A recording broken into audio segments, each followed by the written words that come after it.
Hello student, Mohammad Saqib Asmi, your biology teacher. तो student, अगर आपसे किसी ने पूछा कि हमारी बॉडी किससे बनी हुई है, तो आप यही कहेंगे कि हमारी बॉडी छोटी छोटी यूनिट से बनी हुई है, जिनको हम सेल बोलते हैं।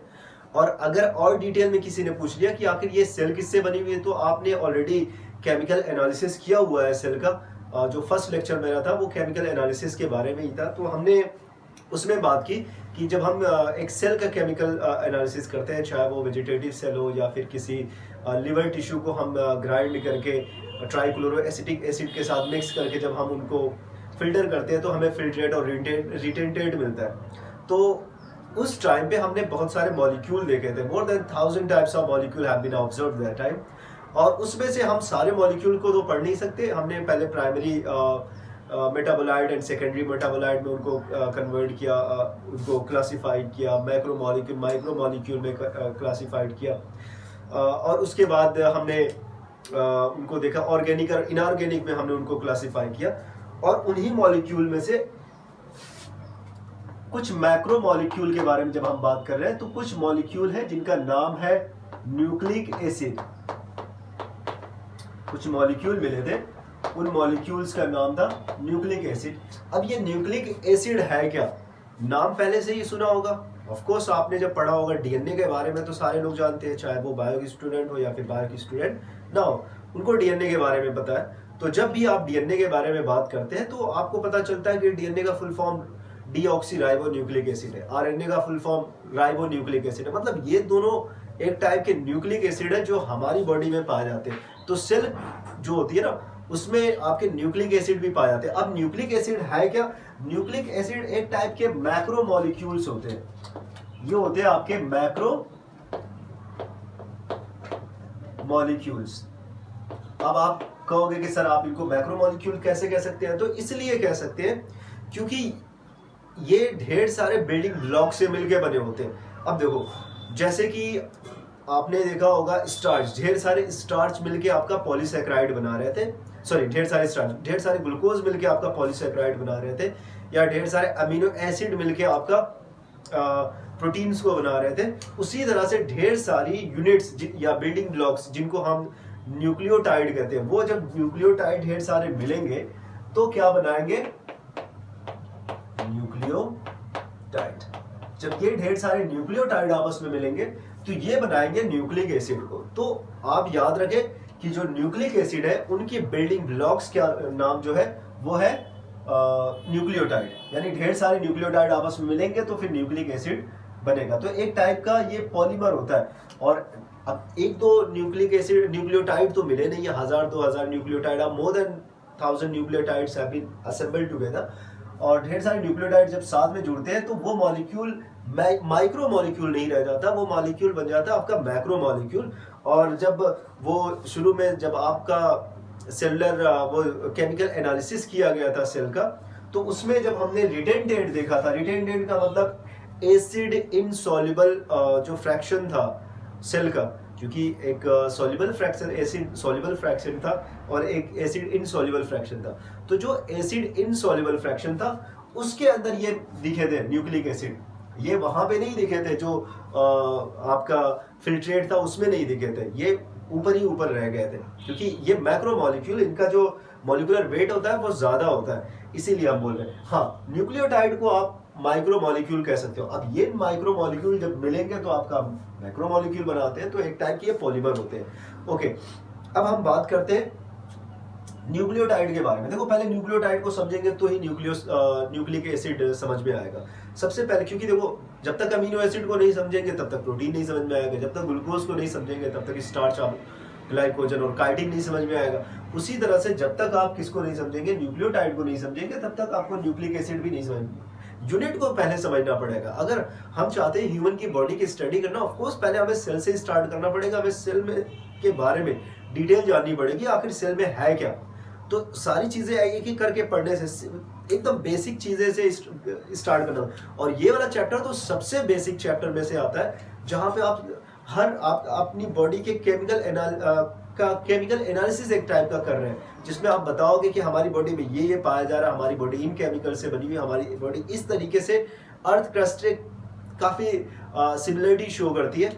ये सारी चीजें भी आप बता सकते हैं। ओके, अब ये न्यूक्लियोटाइड जो होते हैं ना, ये न्यूक्लियोटाइड जो यूनिट है, जिनको बिल्डिंग ब्लॉक्स बोल रहे हैं ऑफ न्यूक्लिक एसिड, और न्यूक्लिक एसिड का नाम सुन के वैसे भी आप पहले से ही थोड़ा से अवेयर हो गए होंगे कि यार ये वर्ड तो पहले से सुना हुआ है, डीएनए का नाम सुना हुआ है। डीएनए एक जेनेटिक मटेरियल है जो इन्फॉर्मेशन को कैरी करता है from one generation to the next generation.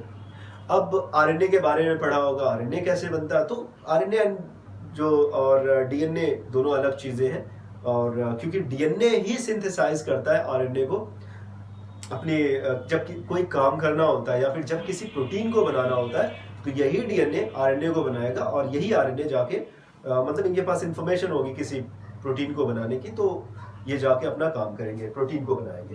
तो अभी पहले बात करते हैं, दोनों काफी हद तक एक जैसे होते हैं, तो कंफ्यूज होने की जरूरत नहीं। हम समझ लो डीएनए आरएनए को एक साथ पढ़ने जा रहे हैं, क्या क्या डिफरेंसेस है वो भी समझ में आ जाएगा। तो ये जो न्यूक्लियोटाइड है ना, ये 3 कंपोनेंट से बना हुआ है, न्यूक्लियोटाइड। अब ये 3 टाइप्स के कंपोनेंट से मिलके बना हुआ है। अब ये कंपोनेंट कौन कौन से? सबसे पहले हम बात करते हैं, इसमें एक पाया जाता है एक heterocyclic compound, heterocyclic compound. Second इसमें जो होता है वो है आपका एक मोनोसैकेराइड, मोनोसैकेराइड एक शुगर पाई जाती है जिसको हम बोलते हैं पेंटोज शुगर, 5 कार्बन वाली एक शुगर पाई जाएगी। एंड जो थर्ड थिंग होगा वो होगा आपका एक फॉस्फोरिक एसिड, फॉस्फोरिक एसिड जो एक्टिवेट होता है किस फॉर्म में? फॉस्फेट ग्रुप की फॉर्म में। अभी हम सारी चीजों को समझेंगे आखिर फॉस्फोरिक एसिड क्या है और ये सारी चीजें। तो स्टार्ट करते हैं सबसे पहले, ये हेट्रोसाइक्लिक कंपाउंड है क्या? हेट्रोसाइक्लिक का सिंपल सा मतलब है एक ऐसी साइकिल, जैसे आपने बहुत सारे पढ़ा होगा, बेंजीन रिंग पढ़ी होगी, तो उसमें देखा वो होमोसाइक्लिक होता है, क्योंकि उनकी जो रिंग होती है ना वो सारे के सारे कार्बन से बनी होती है, बट यहाँ पे कार्बन के अलावा नाइट्रोजन भी पाया जाता है। ठीक है, जैसे मैंने यहाँ पे बना दिया एक 6 आर्म रिंग है, कार्बन और नाइट्रोजन यहाँ पे है, और यहाँ पे आपका नाइट्रोजन होगा, यहाँ पे आपका कार्बन होगा, कार्बन कार्बन। मैंने यहाँ पे एक रिंग बना दी। अब ये रिंग आप इसको होमोसाइक्लिक नहीं कह सकते, क्योंकि ये सेम टाइप के कंपाउंड, अगर सिर्फ carbon carbon carbon carbon carbon carbon होता तो हम होमोसाइक्लिक बोलते, बट एक्चुअली यहाँ पे 2 जगहों पे आपको नाइट्रोजन दिख रहा है, तो सेम टाइप के एलिमेंट से बनी हुई नहीं है, तो आप इसको क्या बोलेंगे? Heterocyclic ring. तो यहाँ पे आपका हेट्रोसाइक्लिक कंपाउंड है क्या? इसमें देखा जाता है जो न्यूक्लियोटाइड को बनाने में हेल्प करता है। ओके, तो ये जो हेट्रोसाइक्लिक कंपाउंड होता है वो एक्चुअली एक टाइप का बेस है जिसको हम बोलते हैं नाइट्रोजिनस बेस, एक टाइप का बेस। तो बेस से स्टार्ट करते हैं, मतलब बेस का मतलब एसिड बेस वाला बेस। ओके, तो ये nitrogenous base, nitrogen containing base जो है, ये 2 टाइप के होते हैं। अगर सिंगल रिंग है तो आप उसको बोलोगे पाइरिमिडीन, लेकिन अगर ये डबल रिंग है, ऐसे अगर ये डबल रिंग है तो आप इसको बोलोगे प्यूरिन। तो 2 टाइप के होते हैं नाइट्रोजनस बेस, एक तो होता है आपका प्यूरिन, एक होता है आपका पाइरिमिडीन, प्यूरिन एंड पाइरिमिडीन। तो प्यूरिन जो होते हैं वो होते हैं 2, पाइरिमिडीन जो होते हैं वो होते हैं 3 टाइप के। हम प्यूरिन के अंदर मतलब जो आपका न्यूक्लियोटाइड होता है उसके अंदर ये जो प्यूरिन होते हैं, ये प्यूरिन डबल रिंग वाले का जो होता है वो 2 एग्जांपल है। एक होता है एडेनिन, सारी चीजों को नोट कर लीजिएगा, ठीक है, एडेनिन एंड ग्वानिन। और जब पाइरिमिडीन के बारे में बात करेंगे तो ये जो सिंगल रिंग वाला जो पाइरिमिडीन होता है ये होते हैं 3 टाइप के। एक होता है आपका वेयर शुड आई राइट, आप यहाँ पे लिख लें, तो एक हो जाएगा आपका साइटोसिन, एक होगा आपका थायमीन, एक होगा आपका यूरेसिल। तो यहाँ पे 3 टाइप के पाइरिमिडीन होते हैं, 2 टाइप के एडेनिन एंड ग्वानिन। अगर किसी ने पूछा साइटोसिन के पास कितनी रिंग होती है, तो आप आंख बंद करके ये आंसर दोगे कि इनके पास जो नंबर ऑफ रिंग होती है वो होती है, जो नंबर ऑफ रिंग होती है वो होती है 1, थायमीन 1, यूरेसिल 1, और एडेनिन जो होते हैं, एडेनिन एंड ग्वानिन, ये 2 रिंग का एग्जाम्पल है। प्यूरिन है तो 2 रिंग का एग्जाम्पल इनके पास देखने को मिलेगा। ओके, यहाँ तक क्लियर हो गया। अब ये न्यूक्लियोटाइड को बनाएंगे। अब ढेर सारे न्यूक्लियोसाइड को बनाए, सॉरी वो न्यूक्लिक एसिड को बनाएंगे। अब देखो सेकेंड चीज क्या है, पेंटोज के बारे में पता है। पेंटोज 5 कार्बन वाली रिंग पाई जाती है। अब रिंग वाली फॉर्म क्यों है, क्योंकि ये इसी फॉर्म में जो मॉलिक्यूल्स होते हैं वो एक्टिवेट होते हैं। ओके, ये एक्टिव फॉर्म होती है उनकी। तो पेंटोज है, पेंटोज का हमने पहले भी जब हमने कार्बोहाइड्रेट के बारे में पढ़ा है तो फिर हमने वहाँ पे एग्जाम्पल देखा होगा पेंटोज का। तो वहाँ पे 2 एग्जाम्पल आपको याद होंगे पेंटोज के, 5 कार्बन वाले पेंटोज के एग्जाम्पल याद होंगे। और मैंने पहले भी कहा कि ये 5 कार्बन वाला और 6 कार्बन वाला ही तो इम्पोर्टेंट है, बाकी 4 वाला 3 वाला और 7 वाला ये उतना इम्पोर्टेंट नहीं है, क्योंकि बहुत कम आपको एग्जाम्पल देखने को मिलेंगे, उनका यूज कम होगा। बट बायोलॉजी जब आप पढ़ेंगे तो आपको समझ लो कि ये राइबोस शुगर या आपको pentose sugar and hexose sugar दोनों ज्यादा देखने को मिलेंगे। 5 कार्बन वाले कार्बोहाइड्रेट एंड 6 कार्बन वाले जो मोनोसैकेराइड्स होते हैं दोनों इंपॉर्टेंट है। 5 कार्बन वाले मोनोसैकेराइड एंड 6 कार्बन वाले मोनोसैकेराइड। तो 5 कार्बन वाले मोनोसैकेराइड का जो एग्जाम्पल है वो है आपका एक राइबोस एंड एक है डीऑक्सी राइबोस। ओके, नाम से ही पता चल गया होगा।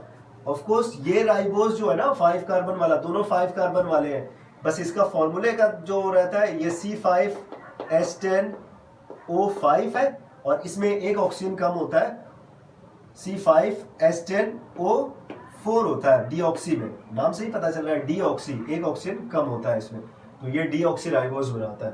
तो ये डीऑक्सी राइबो न्यूक्लिक एसिड को बनाएगा, राइबो न्यूक्लिक एसिड को बनाएगा। You must not be confuse. Okay, तो ये हो गया आपका ribose and deoxy ribose. Structure आपको ज्यादा याद रखने की जरूरत नहीं है, सिंपल सा मैं यहाँ पे एक स्ट्रक्चर बनाऊंगा। जैसे ये हो गया आपका राइबोस। ओके, ये राइबोस है, यहाँ पे ऑक्सीजन होता है, कार्बन कार्बन कार्बन कार्बन और एक कार्बन रिंग से बाहर होता है।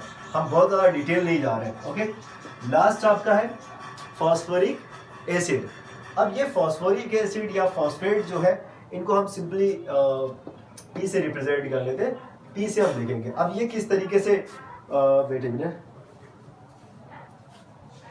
ये किस तरीके से इनका फॉर्मेशन होता है, किस तरीके से ये आपका न्यूक्लियोटाइड बनता है, थोड़ा से वो देख लेते हैं। अब ये देखिए आप कि आपके पास क्या है, आपके पास एक नाइट्रोजनस स्पेस है, एक पेंटोज शुगर है। सबसे पहले मैं एक पेंटोज शुगर को बना देता हूँ, चाहे वो राइबोज हो चाहे डीऑक्सी राइबोज हो। अगर ये राइबोज है तो उनका डायग्राम सिंपल सा ऐसे बना दिया जाता है। एक राइबोज शुगर मैंने बना दी। अब यहाँ पे एक एडेनिन को बना देते हैं, चाहे ग्वानिन को बना ले, चाहे साइटोसिन को बना ले, चाहे थायमिन को बना ले। ये आपका एडेनिन है, एडेनिन को ए से रिप्रेजेंट कर देता हूँ। ये एडेनिन है, ये आपका राइबोज शुगर है। एक आपका हेट्रोसाइक्लिक कंपाउंड है एडेनिन और एक हो गया आपका पेंटोज शुगर, ये राइबोज है, राइबोज को आर लिख दे रहा है। अब ये दोनों आपस में जुड़ जाते हैं, इनके बीच में जो बॉन्ड पाया जाता है ना वो होता है N glycosidic bond, N glycosidic bond. You must remember the name of this bond, N glycosidic bond. अब ये दोनों आपस में जुड़ गए। अभी देखो ये तो आपका था न्यूट्रल, ये है आपका बेस। मैंने बताया ये एडेनिन जो है एक नाइट्रोजनस बेस है। तो ये जो पहला जो कंपोनेंट बना ना, इसका आप नाम दे सकते हो। एक नाम होता है, न्यूक्लियोटाइड तो अभी बना नहीं है, आप इनको इस नाम से आप याद रख सकते हैं, न्यूक्लियोसाइड, न्यूक्लियोसाइड। तो एडेनिन और राइबोस का जो कॉम्बिनेशन होता है उसको एडेनोसिन बोलते हैं। अब इसके अंदर 5th कार्बन के साथ एक फॉस्फेट ग्रुप आके लग जाएगा, आके जुड़ जाएगा, एस्टर बॉन्ड। यहां पे बनता है आपका एस्टर बॉन्ड। तो आपके सामने क्या बन गया, ये न्यूक्लियोटाइड। अभी तक न्यूक्लियोसाइड था, बट जैसे ही इसके साथ फॉस्फोरिक एसिड या फॉस्फेट ग्रुप आके जुड़ा तो तुरंत ये किस में चेंज हो गया, तीनों का कॉम्बिनेशन कहलाता है न्यूक्लियोटाइड। तो ये बन गया आपका न्यूक्लियोटाइड। हाँ, अगर यहाँ पे डीऑक्सीराइबोस होगा तो ये डीऑक्सीराइबो न्यूक्लियोटाइड बनेगा, और अगर यहाँ पे राइबोस शुगर है तो यहाँ पे आपका राइबो न्यूक्लियोटाइड बनेगा।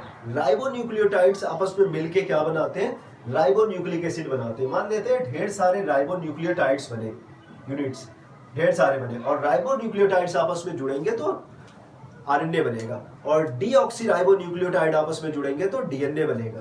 तो यहाँ पे एडेनिन है, एडेनिन से एडेनोसिन बना, एडेनोसिन से एडेनोसिन मोनोफॉस्फेट बना। आप इस स्ट्रक्चर को कह सकते हैं adenosine adenine plus ribose, adenosine plus phosphate, adenosine monophosphate, क्योंकि नंबर ऑफ फॉस्फेट यहाँ पे 1 है तो आप इसको नाम देंगे एडेनोसिन मोनोफॉस्फेट। तो ये बन गया आपका न्यूक्लियोटाइड। अब ये न्यूक्लियोटाइड, एक न्यूक्लियोटाइड यहाँ पे, दूसरा न्यूक्लियोटाइड यहाँ पे, वेट अ मिनट, दूसरा न्यूक्लियोटाइड यहाँ पे, दोनों आपस में जुड़ गए। थर्ड न्यूक्लियोटाइड यहाँ पे आपस में जुड़ गए, फोर्थ न्यूक्लियोटाइड यहाँ पे आपस में जुड़ गए। इस तरह से mononucleotide, di nucleotide, tri nucleotide, tetra, penta, hexa करके जब लंबी सी चेन बन जाएगी तो इसको बोलते हैं पॉलीन्यूक्लियोटाइड चेन। तो न्यूक्लिक एसिड को हम दूसरे नाम से भी जानते हैं, उसको बोलते हैं पॉलीन्यूक्लियोटाइड चेन। ओके, तो यहां तक आई हो कि आपको समझ में आ गया होगा, कहीं से कंफ्यूज होने की जरूरत नहीं है, सिंपल सी चीज है। जहां पे नहीं समझ में आ रहा आप जरूर बताएंगे। और हाँ, अगर आपने सोचा होगा यहाँ पे जो बॉन्ड पाया जा रहा है न्यूक्लियोटाइड और न्यूक्लियोटाइड को जोड़ने वाला बॉन्ड, तो हम इनको बोलते हैं फॉस्फोडाइएस्टर बॉन्ड। तो इन बॉन्ड्स को हम क्या बोलते हैं, फॉस्फोडाइएस्टर बॉन्ड। तो ज्यादा कंफ्यूज नहीं होना, सिंपली आप देखो क्या, पहले आपका न्यूक्लियोटाइड है, न्यूक्लियोटाइड से न्यूक्लिक एसिड बना, या फिर न्यूक्लियोटाइड है, न्यूक्लियोटाइड ढेर सारे न्यूक्लियोटाइड आपस में जुड़ गए, फॉस्फोडाइएस्टर बॉन्ड से जुड़ गए, और इन्होंने बनाया आपका पॉलीन्यूक्लियोटाइड, और उसी पॉलीन्यूक्लियोटाइड को आप क्या बोल रहे हो, न्यूक्लिक एसिड बोल रहे हो। अगर वो डीऑक्सीराइबो न्यूक्लियोटाइड से बना हुआ है, अगर राइबोस शुगर होगा तो फिर आपका आरएनए बना होगा, और वहां पे अगर डीऑक्सीराइबोस यहाँ पे होगा तो ये आपका डीएनए को बनाएगा। और हाँ, एक कंफ्यूजन और होगा, हो सकता है कि क्या ये चारों के चारों ये पाए जाते हैं यहाँ पे, बैकबोन जो होता है ना, उनकी बॉडी का स्केलेटन जो होता है या बैकबोन जो होता है, ये बनाते हैं फॉस्फेट, और ये जो होते हैं ये आपका मेन होता है। आप कभी भी जीन का स्ट्रक्चर देखेंगे या फिर कहीं पे भी डीएनए का स्ट्रक्चर ए सी जी और टी ऐसे करके लिखा होता है, वो एक्चुअली नाइट्रोजनस बेस होता है जो सीढ़ी की तरह से दिखता है वहां पे। तो इसको याद रखें, अगर यहाँ पे एडेनिन होगा तो एडेनोसिन मोनोफॉस्फेट बनेगा, ग्वानिन होगा तो ग्वानोसिन मोनोफॉस्फेट बनेगा, थायमीन होगा तो थायमिडीन मोनोफॉस्फेट, यहाँ पे अगर यूरेसिल होगा तो यूरिडीन मोनोफॉस्फेट, और अगर साइटोसिन है तो साइटिडीन मोनोफॉस्फेट। लेकिन याद रखें, थायमीन एंड यूरेसिल ये एक दूसरे को रिप्लेस होता क्या है कि एडेनिन जो है, सॉरी थायमीन जो है वो यूरेसिल को रिप्लेस करेगा डीएनए में, एंड आरएनए में यूरेसिल किसको रिप्लेस करेगा, थायमीन को रिप्लेस करेगा। मतलब एक टाइम पे डीएनए के अंदर 4 टाइप के न्यूक्लियोटाइड बन सकते हैं, क्योंकि 4 टाइप के नाइट्रोजनस बेस होंगे, और एक ही टाइम पे आरएनए के अंदर 4 टाइप के न्यूक्लियोटाइड्स बन सकते हैं, क्योंकि उनके अंदर जो नाइट्रोजनस बेस होंगे 4 टाइप के होंगे। डीएनए के केस में एडेनिन, ग्वानिन, साइटोसिन, थायमीन होगा, तो आरएनए में क्या होगा, adenine, guanine, cytosine and uracil होगा, क्योंकि उसमें थायमीन नहीं होगा। ये एक दूसरे को रिप्लेस करते हैं, थायमीन एंड यूरेसिल। ओके, जब भी आप डीएनए का स्ट्रक्चर देखेंगे तो आपको समझ में आएगा कि वहां पे ए दिखेगा, सी दिखेगा, जी दिखेगा, टी दिखेगा, बट यू नहीं दिखेगा। बट आरएनए जब देखेंगे तो उसमें आपको ए, जी, सी एंड यू दिखेगा, वहां पे थायमीन नहीं देखने को मिलेगा। मतलब आपको वहां पे डीएनए में आपको adenosine monophosphate, guanosine monophosphate, thymidine monophosphate, cytidine monophosphate, but RNA में आपको adenosine monophosphate, guanosine monophosphate, cytidine monophosphate and uridine monophosphate देखने को मिलता है। तो बहुत ज्यादा कंफ्यूज होने की जरूरत नहीं है, सारी चीजें आसान है, एक बार आप पूरा देख लीजिए। फिर से मैं बता दूं, जैसे न्यूक्लियोटाइड यहाँ पे ये 3 टाइप के कंपोनेंट से मिलकर बना हुआ है। हेट्रोसाइक्लिक कंपोनेंट है, बाकी आपका पेंटोज शुगर है, फॉस्फोरिक एसिड है, और उनके बारे में जो डिटेल है मैंने बताई हुई। अगर लेक्चर समझ में नहीं आता तो एक बार आप उनको फिर से देख लीजिए, क्यों नहीं समझ में आएगा, आसान है और ज़्यादा कंफ्यूज होने की ज़रूरत नहीं है। अगर और नहीं समझ में आ रहा है तो ऑफकोर्स आप कमेंट बॉक्स में लेके बता दें, मैं नेक्स्ट टाइम पे इसको एक्सप्लेन कर दूंगा अगर कोई चीज़ छूट गई है तो। ओके, कमेंट में ज़रूर इसको बताया करें और अपने जितने भी दोस्त हैं उनको ये सारी इन्फॉर्मेशन शेयर कर दें ताकि उनको भी कुछ फ़ायदा मिल सके। और आज दीपावली है, आप दीपावली को अच्छे से सेलिब्रेट करें और बहुत ज़्यादा किसी भी बड़े पटाखे वटाखे से बचते रहें क्योंकि उससे इंजरी के चांसेस ज़्यादा हैं। बाकी आप इसको अच्छे से सेलिब्रेट करें और लड्डू वड्डू खाएं। तो आज के लेक्चर बस इतना ही, और कोई क्वेश्चन रहेगा तो फिर ज़रूर बताइएगा। Thank you so much.